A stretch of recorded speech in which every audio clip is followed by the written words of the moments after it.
Amazing grace, how sweet the sound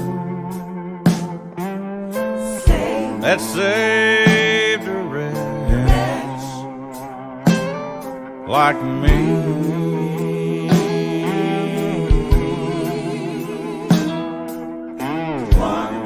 I once was lost, oh, but now I'm found. I was blind, but now I see.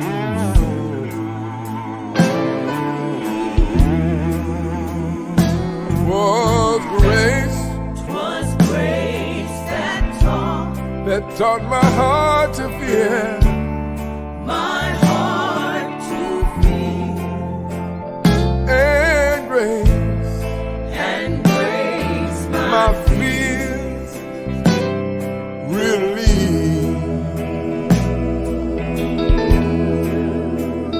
How precious did that grace appear, in the hour I first believed.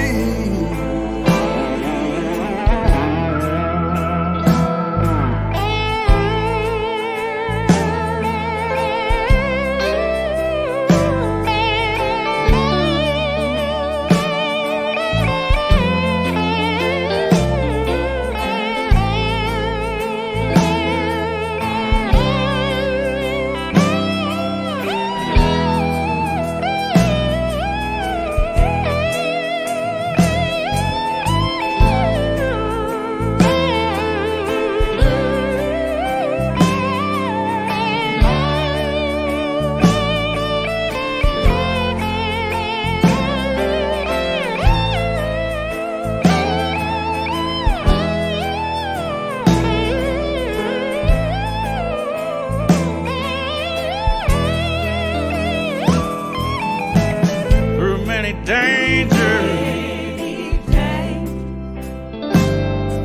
and toils and snares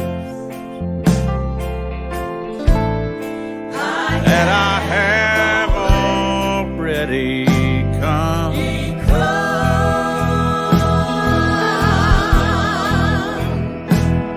It was grace has brought me safe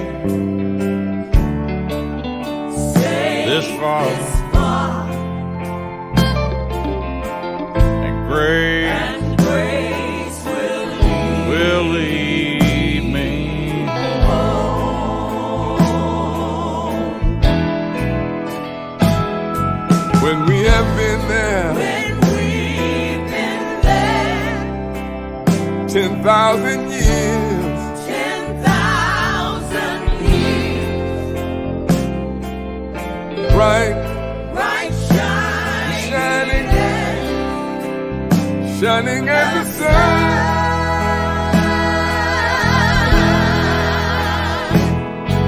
We have no less days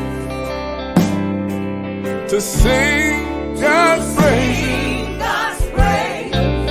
than when we first begun.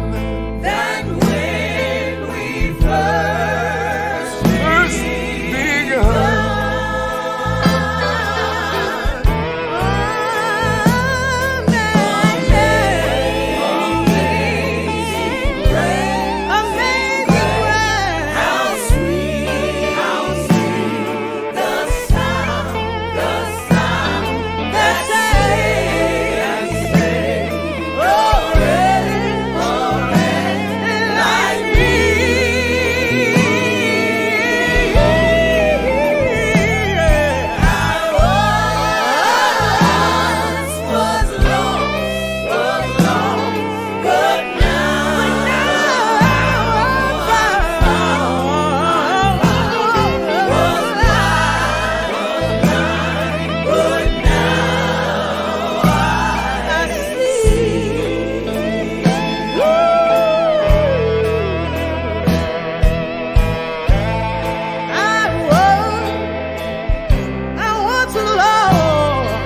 but now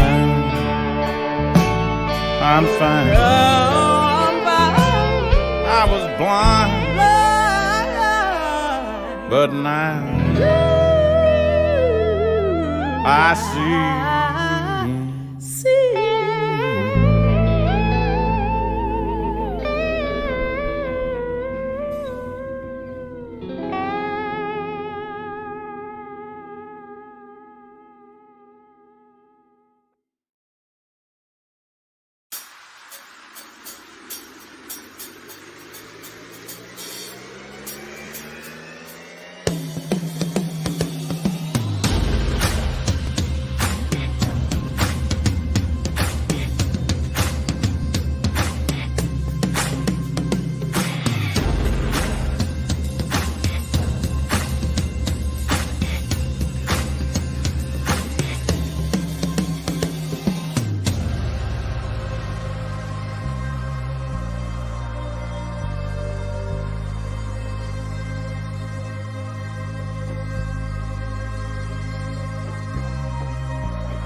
The wicked carried us away to captivity and required of us a song. How can we sing in a strange land? Those words, made popular in a song by Bob Marley and many others, are from the Book of Psalms. Greetings and welcome to the March on Washington Film Festival. I'm Artistic Director Isisara Bey. As always, we begin by acknowledging the source of all life and the seven directions: north, south, east, west, above, below, and within, and to the cycle of life of African ancestored people, those who've gone on before, those living, and those yet to be born. Because they were, we are. Because we are, they will be. Our theme, Who Tells the Story, is inspired by the African proverb, until the lion learns to write, tales of the hunt will always glorify the hunter. We are lifting up the authentic and denied voices of history, unpacking the distortions that have been told, and opening space for each of us to be self-determined in telling our own story. The new movie, All In, The Fight for Democracy, is the inspiration for the roundtable discussion on voter mobilization you'll see now. The fight against voter suppression in this country is well over 100 years old. The work taking place today draws both strategy and inspiration from the work of the civil rights movement of the 50s and 60s. To open our roundtable, we will hear from two people who have devoted their lives to the movement. Rutha Mae Harris was a college student in Albany, Georgia in 1962. Walking down the street one day, she was stopped by a civil rights worker. She can't remember if it was Charles Sherrod or Cordell Reagan, but he asked her an earth-shaking question. Do you want to be free? She thought she was free. Finding out she was not led her to become one of the original freedom singers with Bernice Johnson Reagan, Cordell Reagan, and Charles Neblett. They traveled the back roads of the South, dodging the Klan, to sing at churches and rallies. There she is, right on the film, on the steps of the Lincoln Memorial at the March on Washington for Jobs and Freedom. And here she is now, Miss Rutha Mae Harris. Paul and Silas bound in jail, had no money to go their bail. Keep your eyes on the prize, hold on. The only thing that we did wrong, we stayed in the wilderness a day too long. Keep your eyes on the prize, hold on. The only thing that we did right was the day we began to fight. Keep your eyes on the prize, hold on. Hold on. Hold on. Keep your eyes on the prize. Hold on.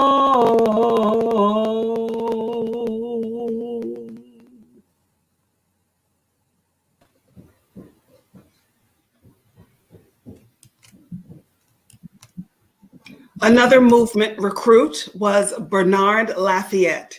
He enrolled in the American Baptist Theological Seminary and was John Lewis's roommate.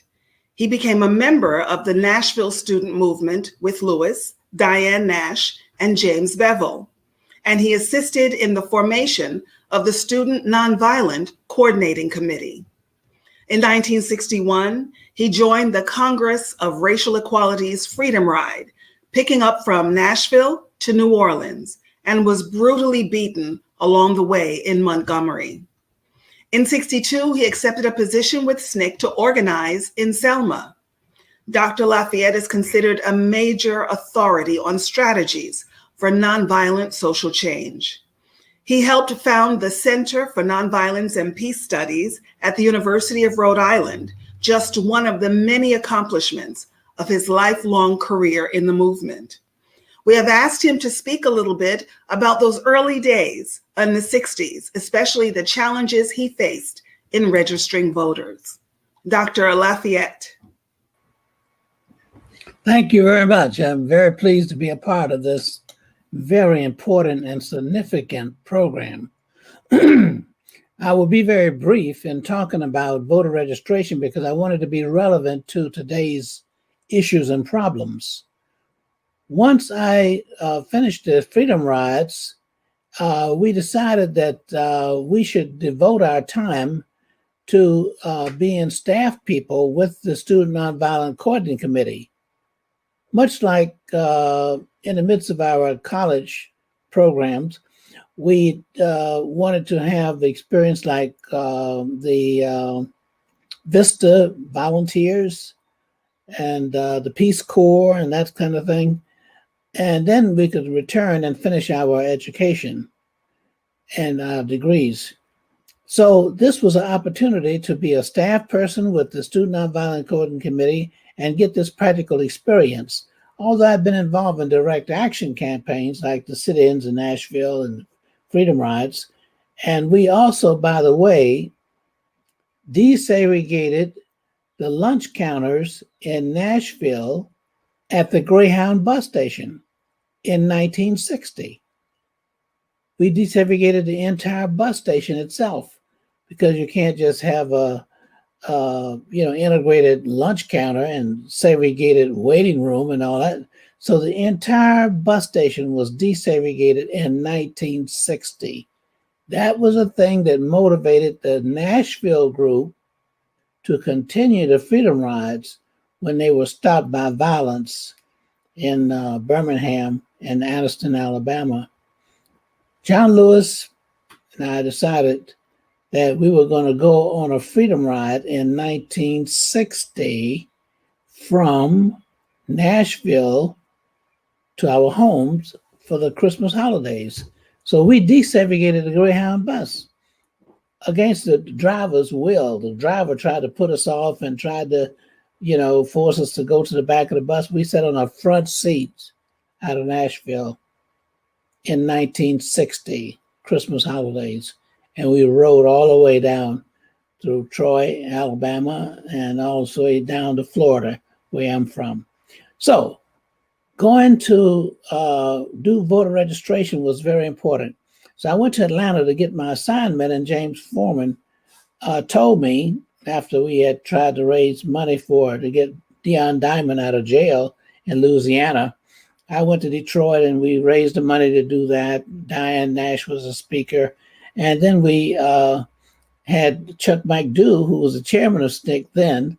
Marion Barry was the first chairman, the former mayor of Washington, D.C.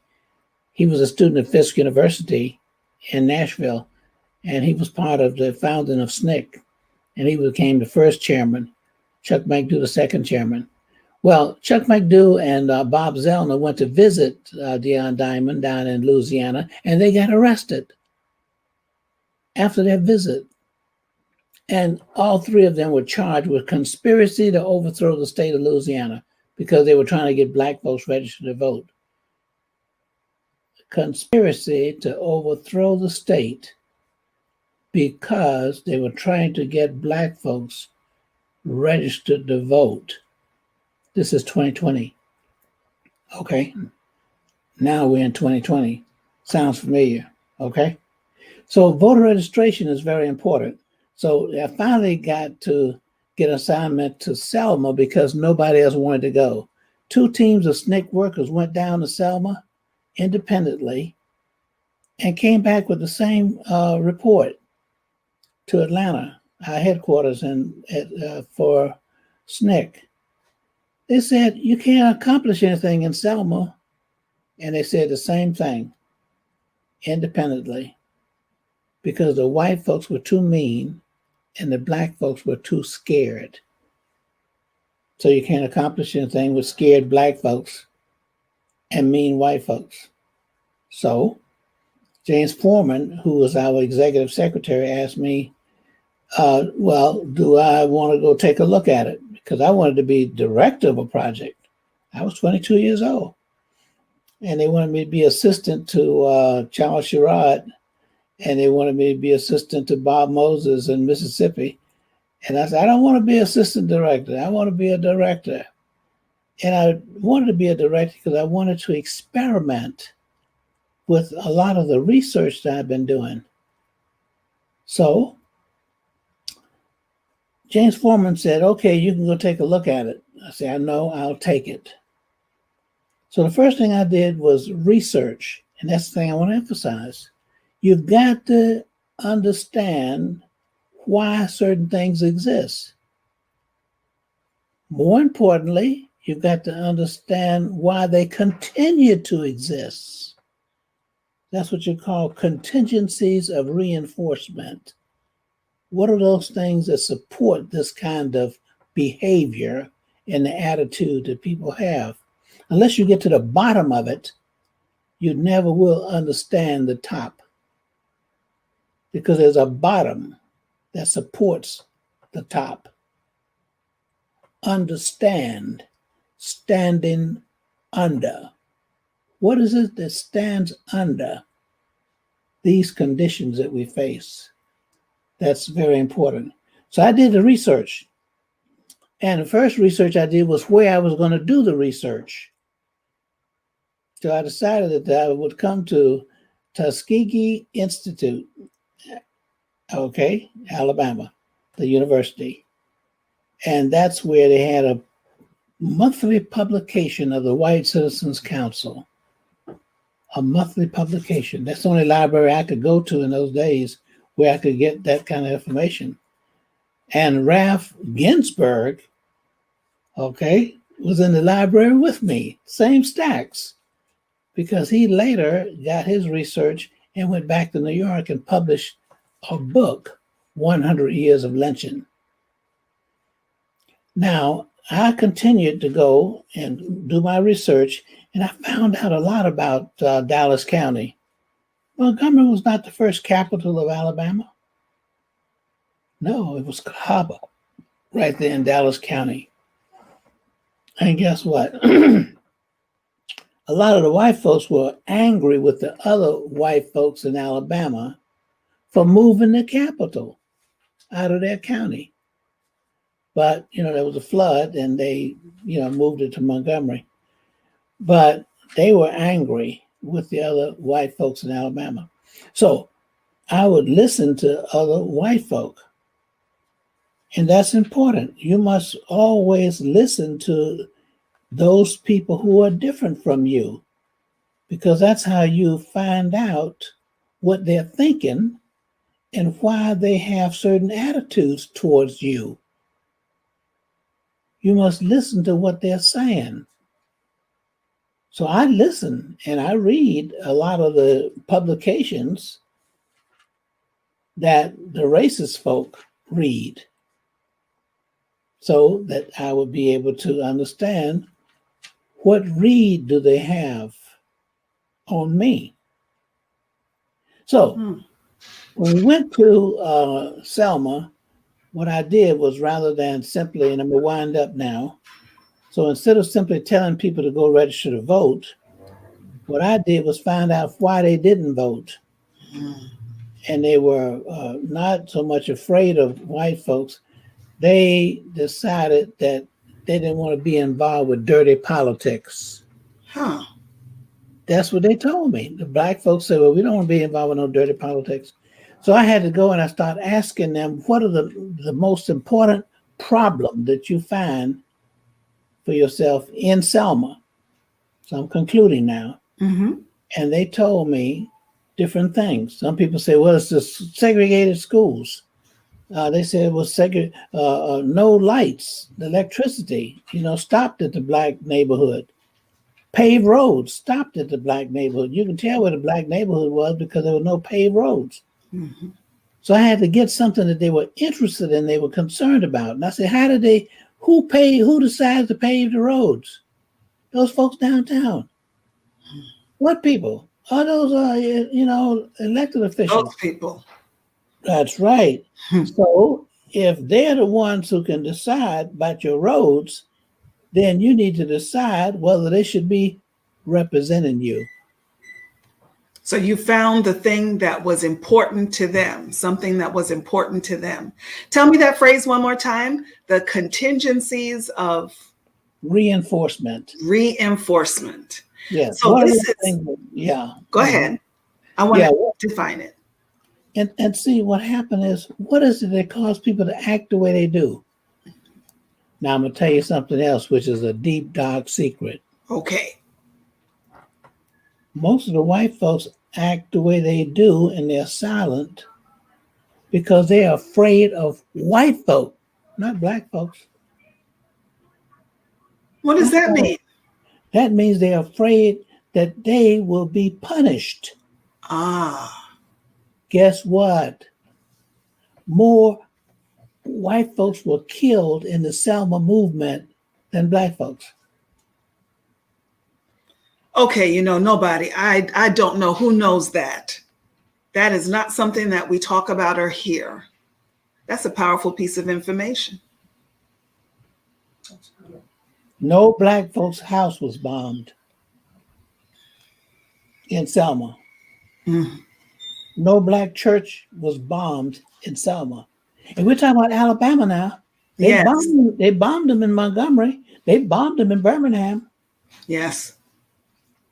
I know why, but we don't have time.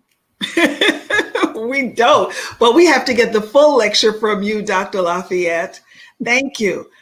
This was such a treasure trove of information. I see now why you are the master in this strategy. And I also see, and one of the things it's so important for us, for people who are watching this to know, is that nonviolent resistance is strategic. There are ways to do it that are strategic tools and moves. And so thank you so much for giving us a little taste of that. We appreciate you, sir. You're welcome. And now to the work before us in 2020. To introduce this roundtable discussion, I'm happy to present the founder of the March on Washington Film Festival, Robert Rabin. Thank you so much, Issa-Sara, and for the incredible work you do as the artistic director and just the heart and head of this festival. We deeply appreciate you. We are very, very excited to have a tremendous conversation in front of us, led by an esteemed American thinker, Jamal Simmons. Jamal is the nation's premier political analyst, journalist, and commentator. He brings in an astounding mind, a huge heart to the most important issues in American life, and he does so with integrity, smarts, and wit. Jamal is a longtime friend of the March on Washington Festival. I'm pleased to introduce to you Detroit's own Jamal Simmons. Thank you, Robert. I know my folks in Detroit appreciate the shout out. Thank you for this great film festival that you've launched and bringing all these people together around such important topics. I've seen some of the most incredible films at the March on Washington Film Festival over the years. Nisa Sara, as the artistic director, you have just really added some special sauce to this whole thing. So I want to thank you both for having me here today. I'm going to introduce now our panelists to come on up and on screen. Liz Garbus and Lisa Cortez are the Academy Award nominated and winning, and Emmy Award nominated and winning directors and producers of this fantastic documentary. And also Valerie Jarrett. Valerie worked for President Obama. She's a longtime executive from Chicago. She now is helping to just lead a bunch of things in the voting space, and she's everywhere. She's somebody who I think not just the Obamas, but people from outside of Washington have come to rely upon for her judgment and her insight. So you guys, with this film that you've made, I want to welcome all of you to be here today, because this is an important conversation, particularly at this moment. Thank you for being here. Thank you. Thank you, Jamal. So Liz and Lisa, thank you both for making this film. And when I watched it, I got to tell you, I was mesmerized by the story. It really brought me in. I've known Stacey for years, and so getting a bunch of her backstory. We were actually in college together, although we didn't really know each other in college. But I was at Morehouse when she was at Spelman, and it's funny that some of the protests. I wasn't there the day they burned the flag, but I was at the protest the day before that, right after Rodney King. So.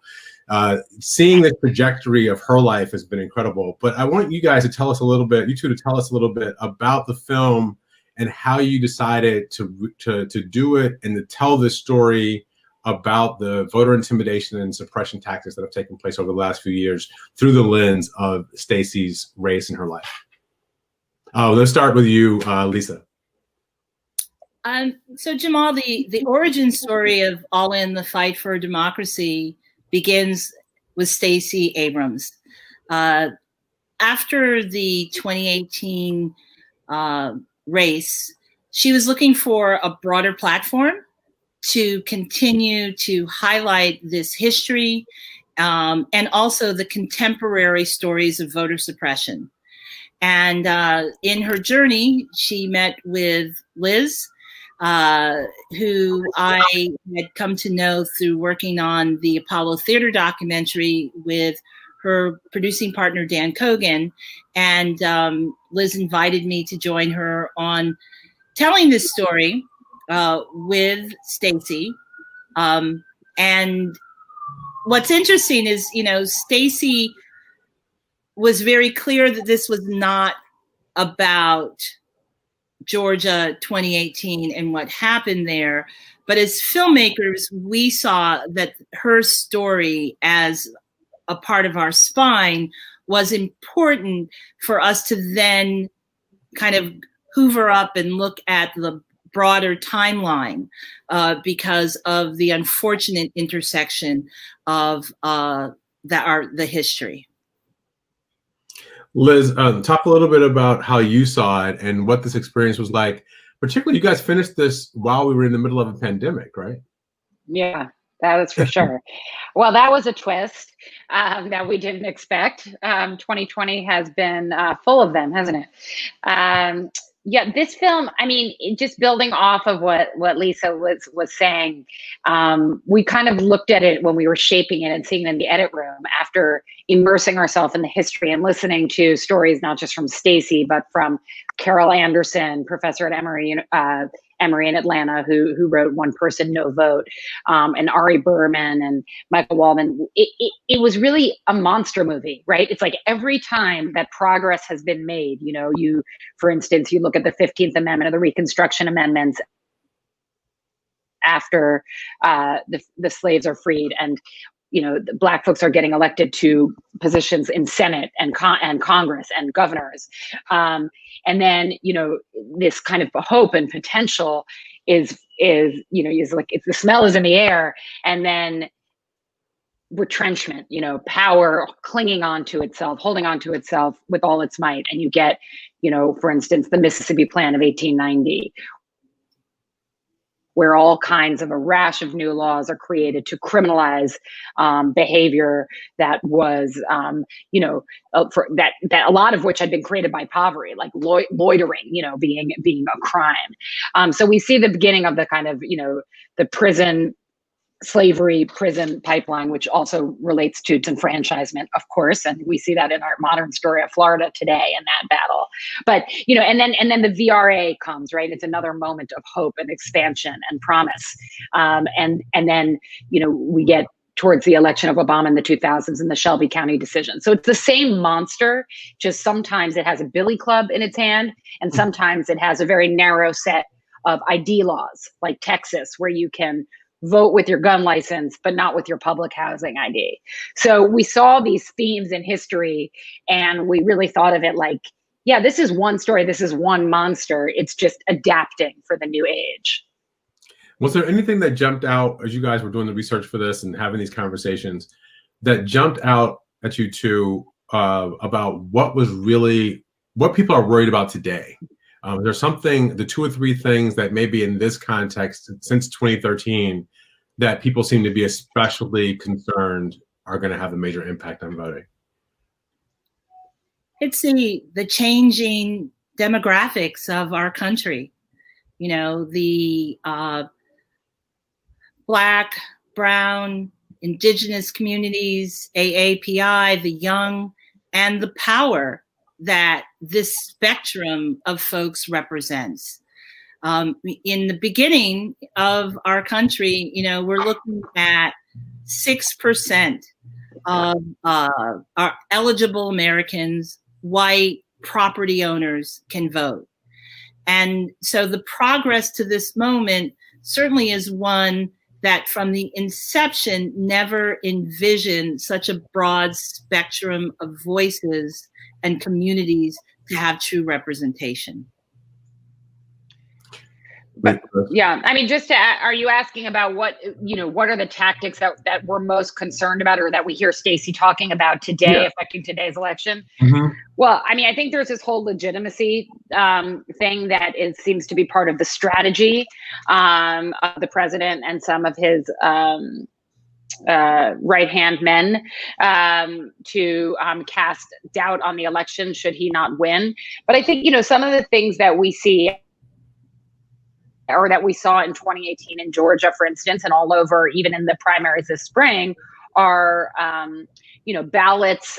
We see right now naked ballots in Pennsylvania being thrown out because people aren't told, they're not educated about how to fill up their ballot. And rather than, look at a ballot and evaluate its authenticity, someone's vote is being thrown into the trash. We see closing poll places, which means that people have to, who can't get off work, or who can get off work but can't get 5 hours off of work, are having trouble participating in our democracy. ID laws. We see with our indigenous community that many people who live on reservations do not have street addresses, and in many states that prohibits them from access to the ballot box. So we see all these kinds of things which disproportionately affect, as Lisa said, Black, brown, young, poor Americans that are, intentional to not face the changing demographic, rather than embrace the needs and create a wider tent. The strategy has been to eliminate them from the discourse. So Valerie, I want to bring you in here because you lived through and helped architect one of the great political feats of the 21st century so far, which was getting Barack Obama elected president.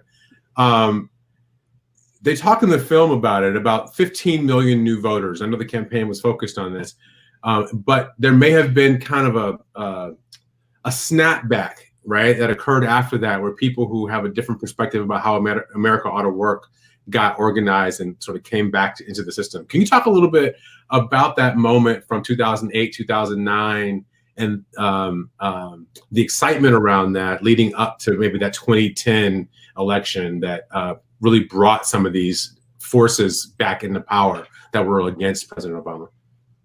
Well, look, first of all, hello, everyone. I'm delighted to join you all on such a really important topic.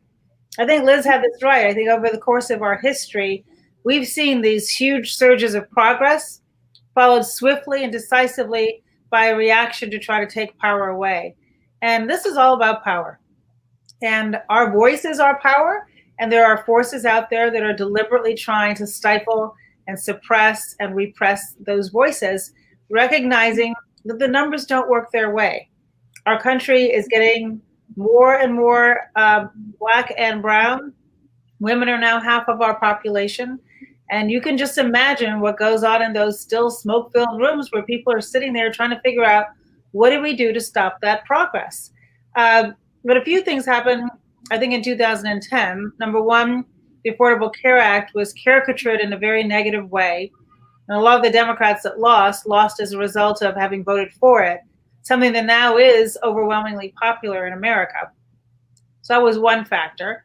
Another factor is just a basic civics 101. I think a lot of people thought, well, we elected Barack Obama president, our work is done.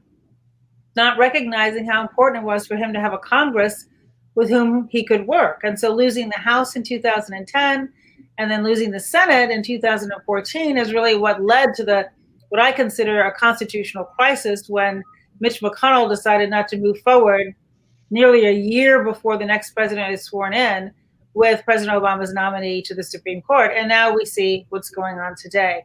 And so I just think there is a pattern of progress scaring people to death and saying, oh my goodness, what are we going to do about that? So, post-slavery, well, then, of course, we have lynching and we have Jim Crow and restrictive covenants. And you go from counting jelly beans in a jar to seeing the kind of voter suppression Stacey was up against by running against a Secretary of State who was using the laws to try to suppress the vote and make it harder for Black people to vote.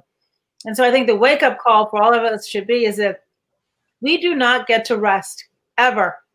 We just don't, because there's always going to be somebody out there trying to either take back the power they once had or threaten the incredible power base we are developing. And so we have to wake up and recognize that we have to vote. I'm going to give you one data point too, talking about 2016.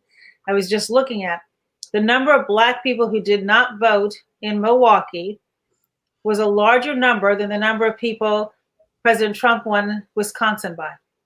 The number of Black people who did not vote in Miami was larger than the number of people that he won Florida by. So we have huge potential here. And yes, there is voter suppression, but for goodness sake, let's not disenfranchise ourselves. It's very true. And I'll add the third one to yours, which is the number of people who didn't vote in Detroit was greater than the number of people who he won Michigan by. Exactly. So I want to circle back to the filmmakers here. Liz, I imagine when you're shooting something like this, what you have are so many different things that you can bring to the table. How do you make the decision about what are the elements that are the most important for your story to be told and what you have to leave on the cutting floor?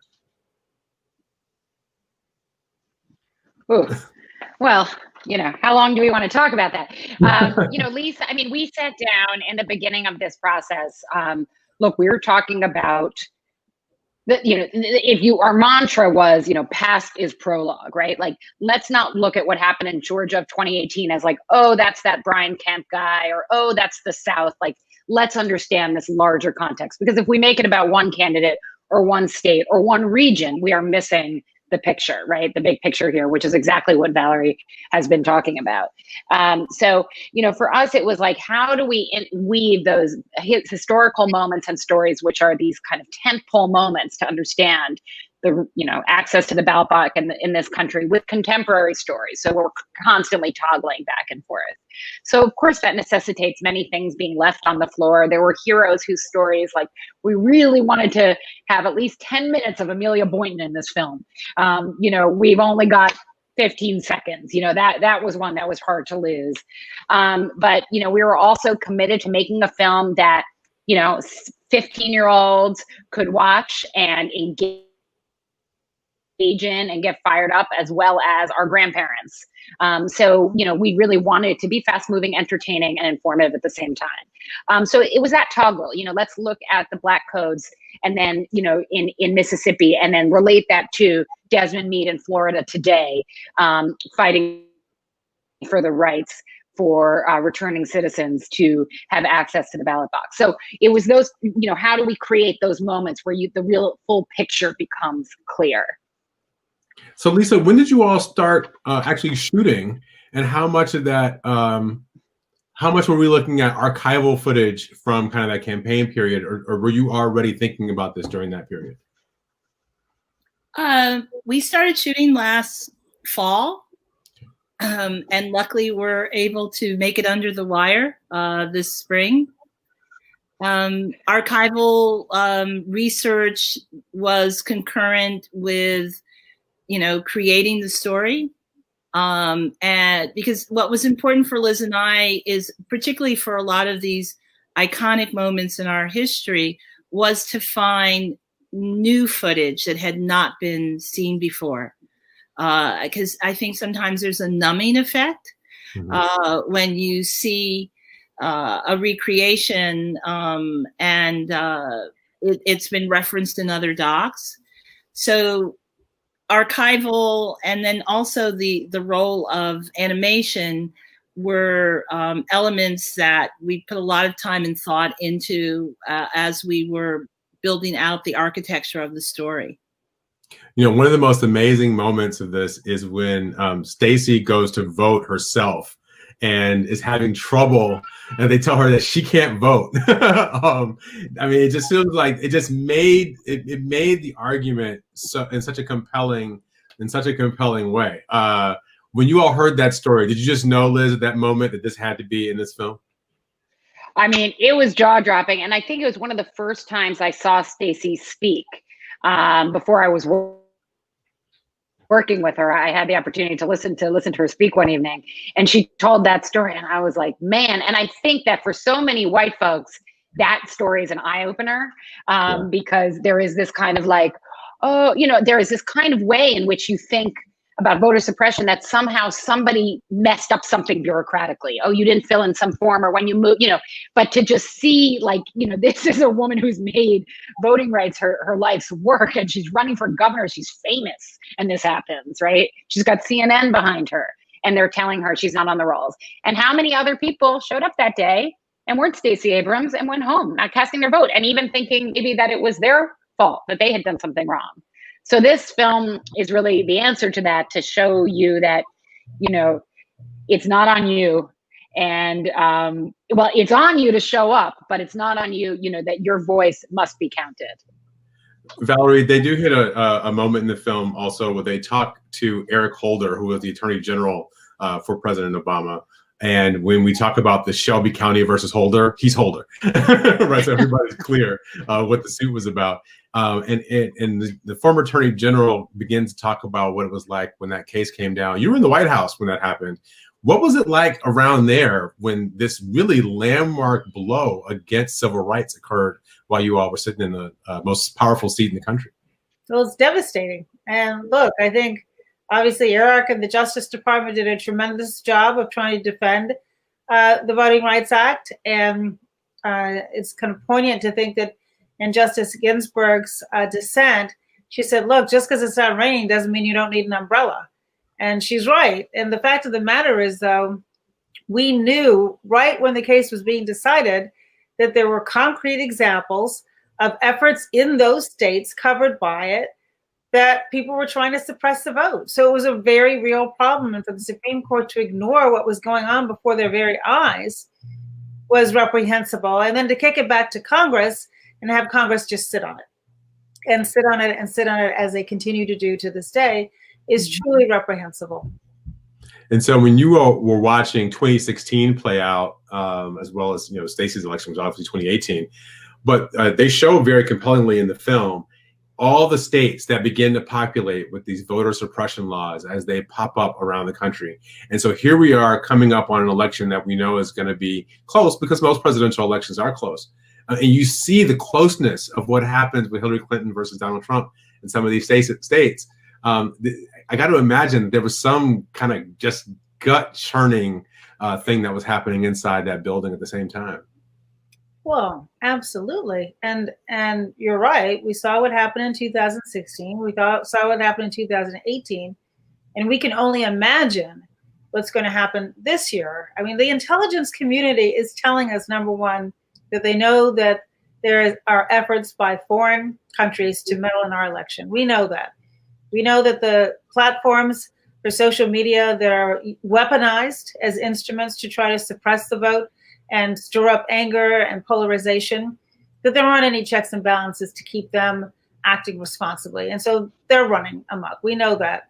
We know that there are states across the country that are passing laws or instituting practices that are intended to suppress the vote.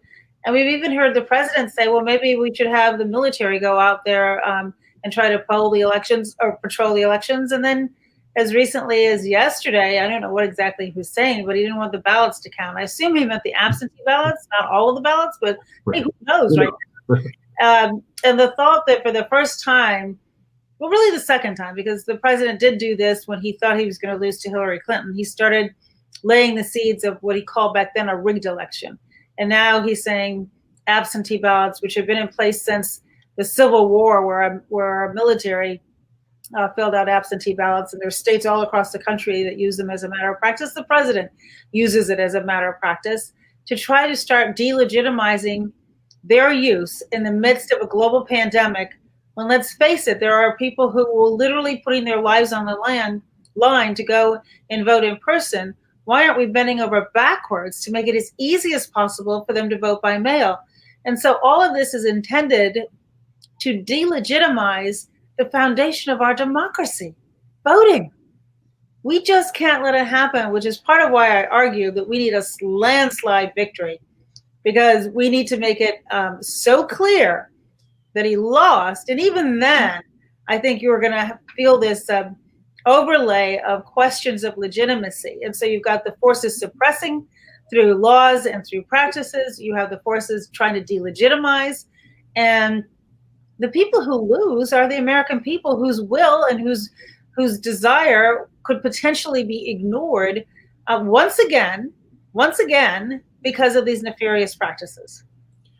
Thank you. Lisa, it feels like there's some concurrence here, right? So in Stacey Abrams' election, she was running against the Secretary of State, who was in charge of the election architecture in Georgia. Now, Joe Biden is running against Donald Trump, who ostensibly is in charge of the national government. Obviously, states have more say over elections in many ways. But how does it feel to you to watch the president of the United States basically encourage this kind of intimidation and suppression, this culture of fear around voting that we're starting to see come out of the White House? How does that feel? It's reckless. These seeds of fear and intimidation that are being sown and presented as something that is within the scope of his power is very dangerous. The hope that I have, though, is that the conversations that all of this is eliciting are leading people to march on ballot boxes, to lead us to the will of the people and a landslide that will have limit how much this election can be contested. Liz, I'm sorry.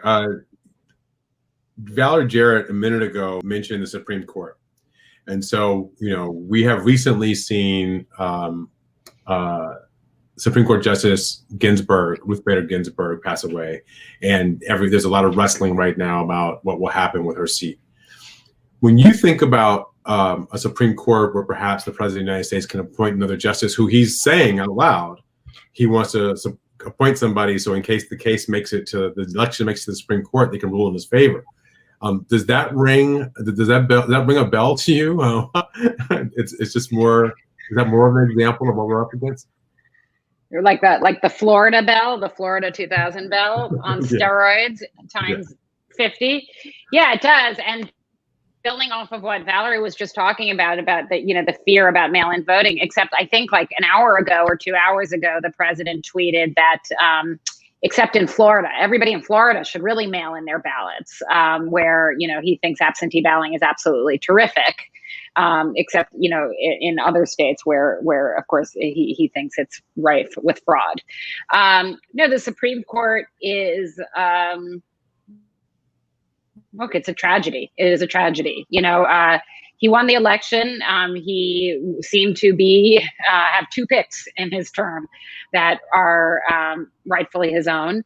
And now he's getting a third. And as we all know, that will push the court very, very, very far to the right, out of lockstep with American values and will. And, a very, very small percent of our population is responsible for having such a big voice in those Supreme Court picks, just based upon the way the Senate has handled them and how Mitch McConnell has really, he's very close to destroying his own institution. If he hasn't already, by doing this.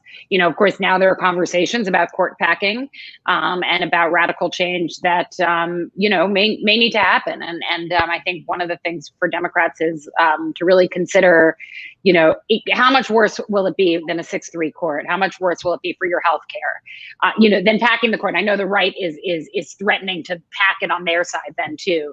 Well, it can't get that much worse than 6-3, right? I mean, for healthcare, for LGBTQ protections, not to mention a woman's right to reproductive choice, all the things that most Americans support are at stake here.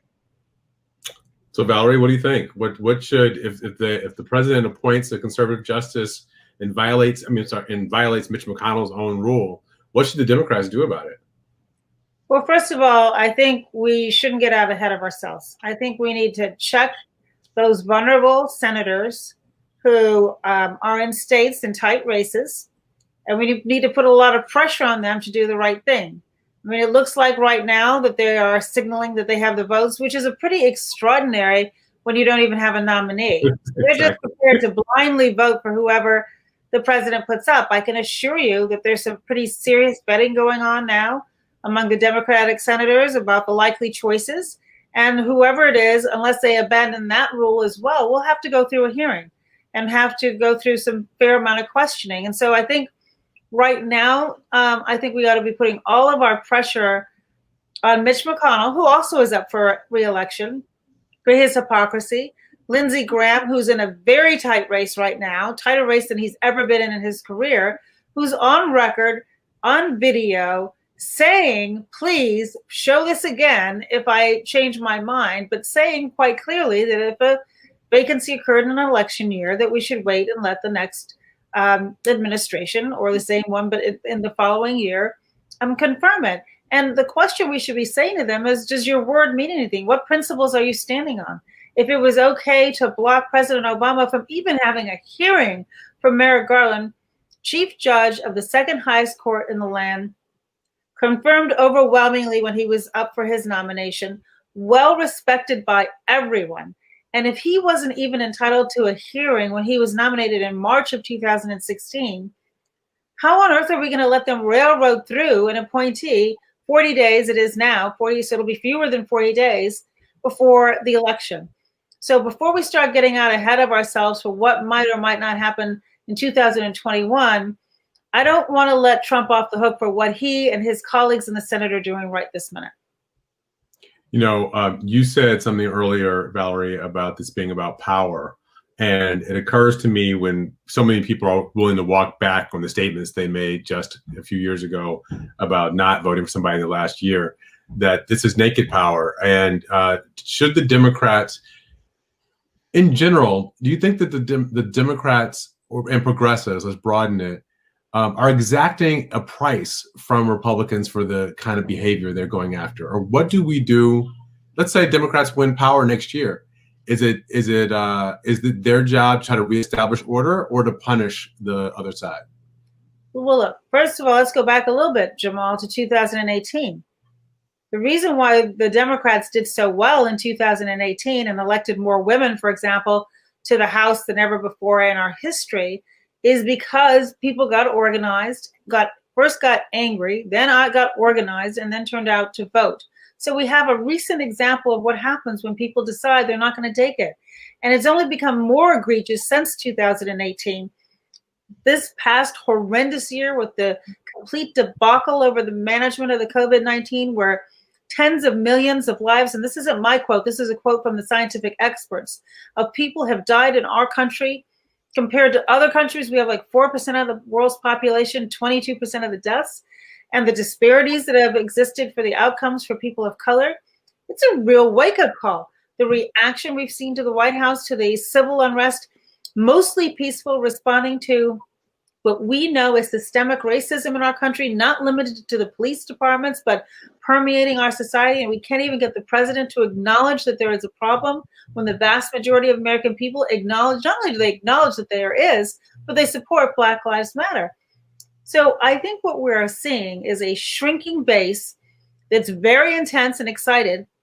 The president and the Republican colleagues play to that base, and the calculus that they're making, you guys, is that an excited small base will turn out in record numbers, and that we as Democrats won't show up the way we didn't in 2016, even though Hillary Clinton won 3 million more votes than the president. She lost by fewer than 100,000 in 3 states. But that's the calculus, is it just, let's just drive divisiveness. Let's excite those few people who we know are reliable voters to turn out. And if we do that, the rest of them are going to be sitting on their hands, and there won't be a check and balance, and there won't be accountability. And I think they're wrong this time. I think, to your question, Jamal, the reckoning will be when Lindsey Graham loses his race. When who knows, when Mitch McConnell might lose his race. The reason why Lisa Murkowski and Susan Collins have taken an early position is because they know what's coming down the pike. I am surprised at Mitt Romney and profoundly disappointed that he voted at the trial, the impeachment trial in the Senate, saying that the president shouldn't be the president, but yet he's going to give him a lifetime appointment on the Supreme Court. Are you kidding me? So I think our power is in our vote. Our power is in our demonstrations, and we need the two coupled together, and that's where the reckoning will be. And so talking about voting, Lisa, you guys have also pulled together your own effort to try to help with voting. Tell us about that. Is it All In for Voting? Yes, we have, when this project started, Jamal, it was important for us as filmmakers to not only have a film, but to have a means of mobilizing a community. And so we have allinforvoting.com. It's a very dynamic resource that can help you figure out, if you are registered, how to make a plan. And we've also created a educational curriculum. We have a bus tour. What is important for us with this film is that we meet people where they are. And so our impact campaign and our website is designed with that in mind, to demystify the process, to help you find resources, and then if you want to go another step further, to become further involved as a poll worker. As Valerie said, we have to protest in the streets and protest, with our ballot. And hopefully our campaign will give you the resources to do that. Liz, you brought up the recount in Florida. I was Al Gore's spokesman in West Palm Beach during that recount. And one of the things that came up that I think about now as we approach this is the tension between what the lawyers do and what the people do. And I think the Republicans were very good at controlling the narrative of that recount, that there something was being taken away from George Bush. As you think about this as a filmmaker and somebody who's been looking at this for a long time and storyteller, how do you think about that period after Election Day, but maybe before the votes all get counted? It seems like that's a critical period for people to tell the story that this election is not decided. Are you talking about it today in 2020? Yeah, in 2020. Not talking about, yeah. Well, I think that, you know, and I really, you know, as Lisa and I have been talking about this, you know, just imploring journalists to not build up expectations for that election night, you know, 1 a.m. decision that people have been craving. And that if, you know, if it's taking time, that means people's ballots are being counted, and that is what we want. That's the system working. So we certainly want to kind of turn down the temperature a little bit and just say this is going to take some time. We're living in a very agitated moment on so many fronts. We're getting this stress, these inputs. So I think it's really about, you know, those deep breaths during that time and calm and allowing the process to take place. Yeah, Trump has already indicated that he wants he'll make this that he'll litigate. And yeah, I mean, I think there will be you know, a chance that the what we saw in 2000 could be repeated in many states. And he even indicated that was why he wanted to get his court filled up. So, but at the same time, going back to what, you know, Valerie and Lisa have all been saying, you know, we also have states that are in play that have not been in play for a long, long time. Look at Georgia, looking at Iowa. You know, we always talk about Florida and Michigan and Wisconsin, but, you know, there's actually a lot of opportunity out there. And one of the things that I think is so important to this narrative is, you know, something I think it was Ari Berman who I first read after the 2016 election, and they were talking about low Black voter turnout in 2016 for Hillary Clinton. And, she just didn't connect to the voters in the right way, et cetera, et cetera. Well, it was the first election after Shelby versus Holder. People showed up at their polling place. It wasn't there anymore. People, couldn't, you know, make the trip 2 hours away to get to their polling place. People didn't have their IDs sorted out. You know, all the kinds of issues which are these modern faces of voter suppression were enacted. I mean, we actually have a quote in our film from a GOP official during the last days of the 2016 election, saying, you know, when somebody says to him, why do you think Wisconsin will go for Trump? He says, well, now we have voter ID laws, and I think that's going to help. So the story of the 2016 election is not complete without thinking about voter suppression. And the goal of this film and all these conversations that all of us are engaged in is to get people excited and agitated. You know, check your registration. Don't assume you're registered. Make your voting plan. Make sure your friends have their voting plan and all of that, because we have the numbers. We have to turn out and know our rights. And if you're turned away at the polls, request a provisional ballot. Like and I think that the flip side of all this trash and misinformation is that these conversations are happening and people are learning about how to protect their vote. Valerie, you know, during the 2008 campaign, people talk about the Obama coalition, and very often when they say that, what they mean are African Americans and Latinos and, you know, maybe young white people. But Barack Obama got about 40% of the white vote in both of his elections, a little more the first time than the second time. You know, what is it at this moment that whether it's the Biden team or other candidates who run the state level like Jamie Harrison, how should they be thinking about these winning coalitions and who should make them up? Or do you think Donald Trump has just grabbed a stranglehold around white voters that no Democrat's going to be able to shake? No, I think his base is eroding. As I said a little bit earlier, Jamal, I think he's going after a shrinking base. There are a lot of the polling I was looking at today shows, particularly among women, his numbers are dropping. Suburban women that he referred to as housewives not so long ago, back from Leave It to Beaver days of the 60s. They don't want to be treated with the kind of disrespect that he has been treating them and people around our country. And so I think that base is not, there is a portion of it that is solid, isn't going anywhere, and it's just as reliable as can be. But I do think that there's weakness around the edges. The record number of people who were former members of our military who have supported Vice President Biden and Senator Harris is shocking. I've never seen before the military get involved in an election. And it says to me, those who took an oath to our Constitution, not to the president, are deeply and profoundly troubled. The Democratic Convention was populated with everyone from Senator Sanders and AOC to Cindy McCain and a whole host of Republicans who recognize that this is not an acceptable way for our country to govern. And I think one of Vice President Biden's strengths that Senator Harris shares is throughout their political careers, they have been coalition builders. This isn't something that's just beginning now in 2020. They have had deep and long relationships, recognizing that in a richly diverse country, which I consider to be a strength of our country, you have to appeal more broadly. I think Vice President Biden had a great expression he used the other night where he said, look, I'm running as a Democrat, but I will be America's president, the entire country. I think that resonates, and it's exactly what President Obama said when he tried to communicate that they're not just red states and blue states, we're the United States.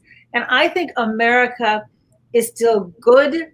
Mostly people around our country are just trying to take care of their families and make sure that they get ahead. They do believe that they are their brother's keeper and their sister's keeper, and that we have more in common than we have differences. And the challenge that we have in this toxic environment where we have no checks and balances in social media is the ability to peel off people and appeal to the worst in them as opposed to the best in them.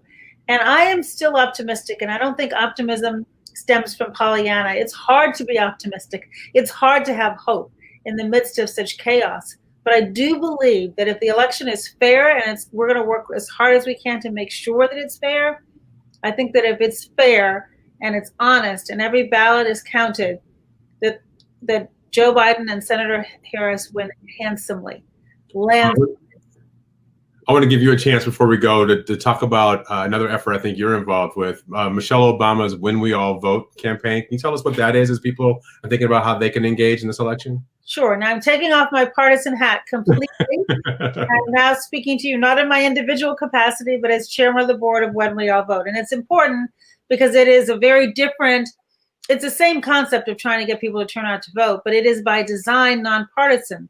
As you know, Jamal, our former First Lady, Michelle Obama, has no tolerance for politics. She loves public service.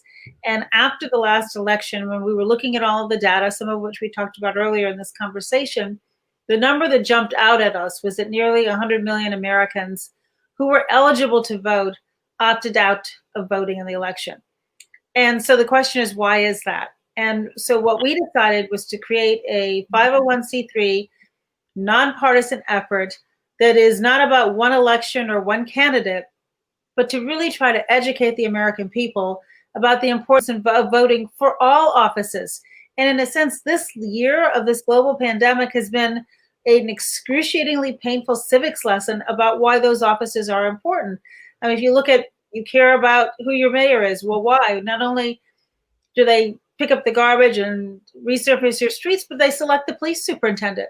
If you're not happy with the way the police are acting, you should hold your mayor accountable. If you're worried about the prosecutions aren't fair because of the cozy relationship between prosecutors and the police, well, then you should care who your prosecutor is. Are they meting out justice in a fair way, in a just way? Governors, we're seeing the difference in the COVID-19 among all of our states, both in terms of health outcomes, as we mentioned earlier, but also just in terms of number of cases diagnosed. Well, that has a lot to do with the power that the governors have and the counties have over our public hospitals. And then obviously the check and balance that is totally missing from Congress. We see how important Congress should be if it's acting responsibly, exercising its independent authority, as I believe the Democrats have done, but it hasn't happened all over. So part of what we are trying to do with this effort is to educate people and close the age and the race gap. We know that if the data shows that if people vote, Jamal, in their first election, where they're first eligible, the chances of them becoming a lifelong voter goes up. But we also know that in disproportionately high numbers, young people don't.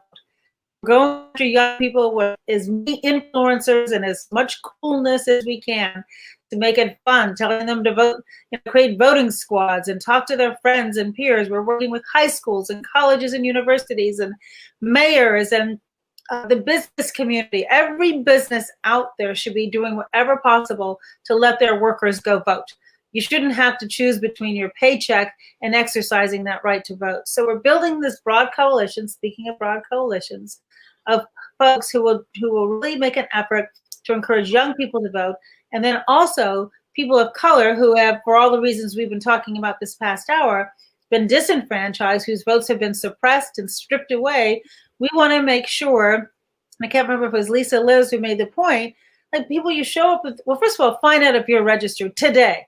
Don't presume because you voted in your last election that you're still registered, because they're purging the voter rolls right and left. And if you do show up and you're not there, well, then you have a right to exercise a provisional ballot.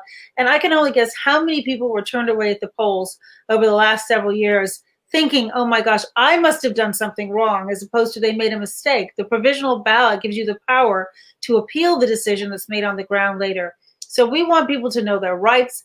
We also want them to do their homework to understand whether or not the people who are running for office, not your wish of who you wish was running, but who's actually on the ballot, which one better reflects up and down the ballot your values, your priorities, your goals.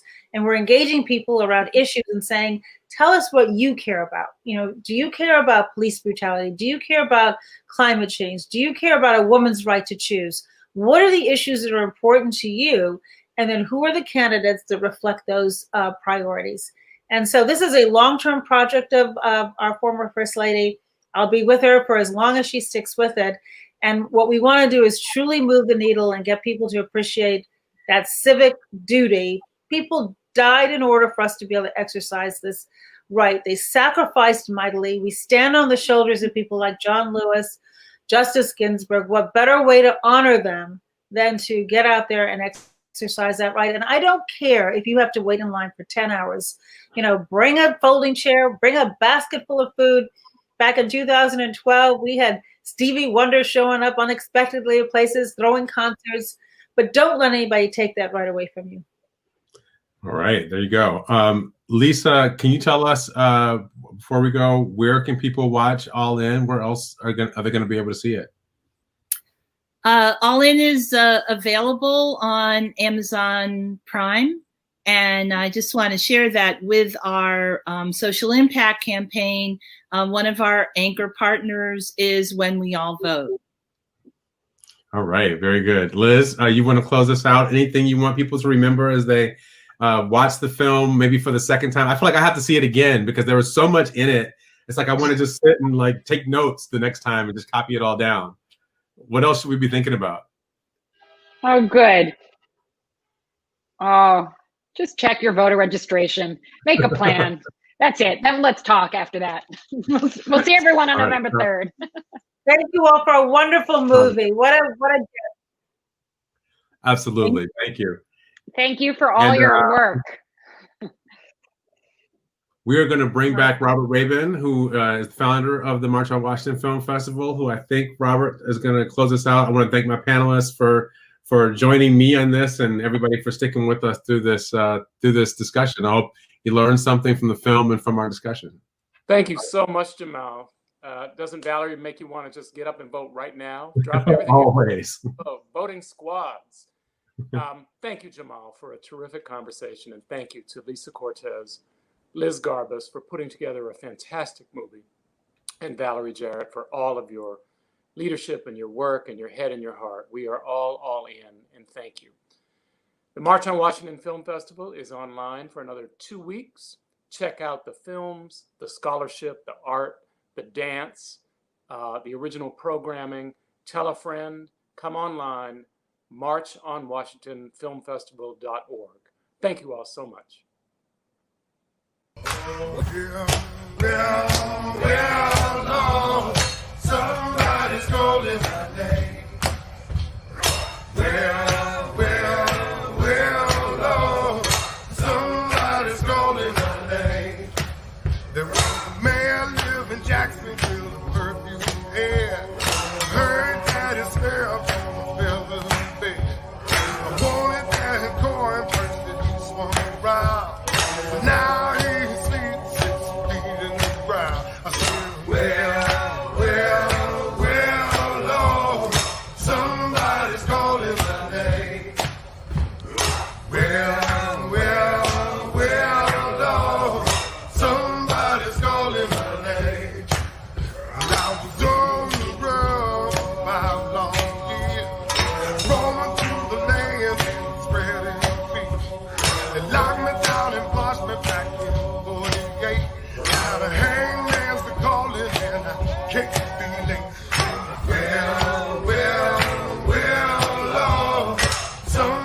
somebody's calling